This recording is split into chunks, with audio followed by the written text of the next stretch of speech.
তো ওদিকেও যেহেতু ছোট একটা শহর, সেখানেও হয়েছে। তো এখনো বন্যার তেমন খবর পাওয়া যায়নি। আর যতটুকু নিউজে জানলাম যে এই পানিতে হয়তোবা বন্যার সম্ভাবনা অনেক কম। তো এটা জানার পর থেকে কিছুটা শান্তি লাগছে। আর দেশের মানুষ এবারে যেভাবে বন্যা মোকাবেলায় সবাই একসঙ্গে ঝাঁপিয়ে পড়েছে, এটা আসলে দেখার মতো। এরকম ঘটনা আমার লাইফে কখনোই দেখিনি।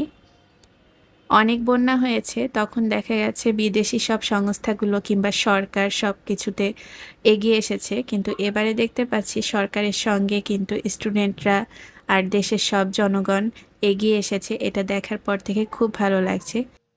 সবাই মিলে যখন একটা দুর্যোগ মোকাবেলা করা হয়, তখন দেখবেন যে ওই কাজটা কিন্তু অনেক সহজ হয়ে যায়।